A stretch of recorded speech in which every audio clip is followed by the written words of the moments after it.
please explain how Bacon's rebellion shaped race relations in America, right? And why you say America's number one business is racism. Absolutely. When we look at Bacon's rebellion, we're looking at the coming together of black and whites against their common oppressor, right? So obviously, early on in this country's history, the white power structure saw that we can't allow poor whites to align themselves with poor blacks, because now you have a mutual consent army that we have to crush. But I would also argue that those white people who participated in Bacon's rebellion still did not consider those black people their equals. They simply were using their numerical strength, much like the Democratic Party does today, in order to achieve a victory against their white brother. So I don't think it was a truly egalitarian race revolt. I think it was one of necessity and opportunity. The reason I say that racism is the number one business of America, because number one, the country was founded, forged, maintained, and expanded on principles of black oppression. America is rooted in the need to oppress black people. Her economy grew up around slavery, which was the exploitation of black labor and black life. So you can never find a period in America where racism was not a main concept in its political, economic, or social structure.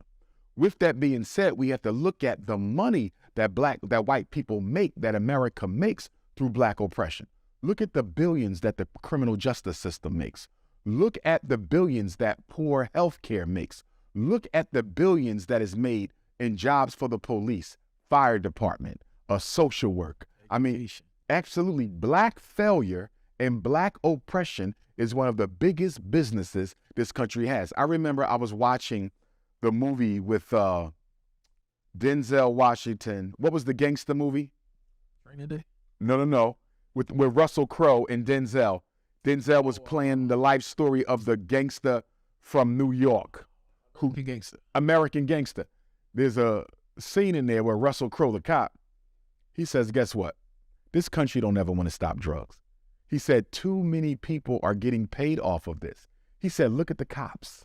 Look at all the people who make money from black people being locked up, right?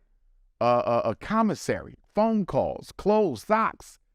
Black people being in prison is too much of an economic stimulus for America to do away with it. So in the beginning, it was slavery. Today, it's incarceration. We can look at foster care. Look at the amount of white people who are able to live a comfortable life in the suburbs without a job just by being a foster parent to diagnosed mentally ill black children. Nothing may be wrong with them, but they're walking around ADHD, conduct disorder, psychotic, schizophrenic, and so forth. They're giving them what? $2,500 a kid in some cases, $1,500 a kid. So you see these white couples, they got 3 or 4 black foster kids paying all their bills, living nice and comfortable in the suburbs. Look at the nonprofit corporations. The whole world of social service and nonprofit ain't nothing but a black hustle. You got white hustle, excuse me. You got all these white people in the black community. What are you doing? Well, I'm making money taking care of the black homeless. I'm making money taking care of the black addicts. I'm making money taking care of the black teenage pregnancy. I'm making money taking care of the black ex-offenders. You're not solving no problems. You're just putting Band-Aids on problems. You follow me? Poverty pimping. White folks are known for that. I can think back to when I was working at the school district of Philadelphia. I can't even count how many different white people came up to me asking if they could use my credentials on paper to get this grant, get this grant, get this grant. And they'll straight up tell you, we can give you $50,000. Let us use your name. Say you're going to be a part of this program, $50,000. White folks are making millions of dollars poverty pimping black people's issues. Racism is still the number one business in America. It wins elections. It protects the white community.